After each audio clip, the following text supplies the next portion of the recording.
father had hung a sign. Danger, children at play. For years, the house was only partially furnished. The living room, especially, always looked incomplete, as if the family had just moved in.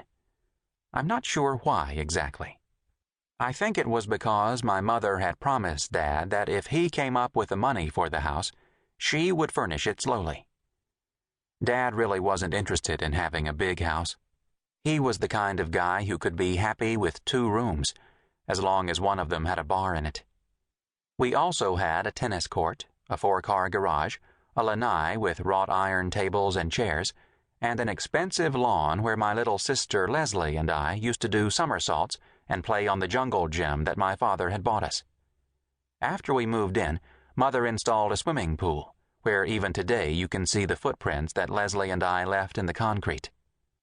Along with the 2 movie stars and the 2 kids, there were 3 dogs named Harvey, Baby, and George. To serve us all, there was a maid, a butler, a gardener, and a cook. Just as well. My mother was no cook, and my father was no handyman.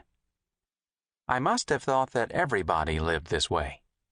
Sybil Christopher, who was Mrs. Richard Burton when I was a kid, says she took me to see Hans Christian Andersen when I was 6 years old, and she remembers that when we walked up to the balcony of one of the huge old opulent movie theaters in Los Angeles, I asked her, "Whose house is this?" The early 50s were an idyllic time, and I have many fond memories of Mapleton Drive. But when I think of the house, I think, too, of my greatest regret, the fact that I had so little time there with my father. It is a regret made more poignant in recent years by the fact that I ignored his memory for most of my life. I resented Humphrey Bogart for reasons I only now understand, and for almost 4 decades I avoided learning about him, talking about him, and thinking about him. It was only with the marriage to my second wife, Barbara, in 1984, and with the birth of our 2 children, Richard and Brooke, that I began to pull from my shoulder a chip the size of Idaho that had been there since the death of my dad when I was 8. I think in the early days of our marriage, Barbara was shocked when she began to realize that I knew less about my father than many of his fans. Here I was, telling my new wife that the most important thing to me was family, and I couldn't even score well on a bogey trivia test at the back of a magazine. It's not as though nobody had ever urged me to find out about my father. Mother had been doing it for years. But you know how it is when your mother tells you that you should do something. It's practically a guarantee that you won't do it. I might have gone on forever, fleeing my father's ghost at every turn. But Barbara wouldn't let me. She understood how I was feeling about it, understood certainly better than I did, and she didn't try to change my feelings. She simply showed me how important it was to know who my father was if I really wanted to understand who I was. She let me see that just because I didn't want to glorify my father, that didn't mean I had to ignore him. "Find out about your father," she said. "Talk to your mother. Talk to his friends.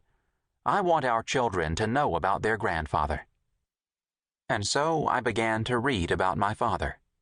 I delved, reluctantly at first, back into my memories of him. And I visited people who knew him. I talked to people he did business with, like Sam Jaffe, his agent, and Jess Morgan, one of his business managers. I talked to people who had played in movies with him, like Katharine Hepburn and Rod Steiger. I talked to some of his writer friends, like Alistair Cook and Art Buchwald. And I talked to family friends, like Carolyn Morris, and people who had known him briefly, like Dominic Dunn, and friends who had written about him, like Joe Hyams. Perhaps if I were not Humphrey Bogart's son, but just some guy writing about Bogey, I would have spent more time with Lauren Bacall than with anyone else. But she's my mother. I already know her opinions on the subject. She helped me a great deal, but ultimately she wanted me to do this without having her as a crutch. But I think Mom is pleased. My father has become a character of folklore, and there are so many contradictory stories about him that I needed to hear what a lot more people other than my mother had to say. Also, Bogart lived more than 3/4 of his life before he met Bacall. So if there are mistakes in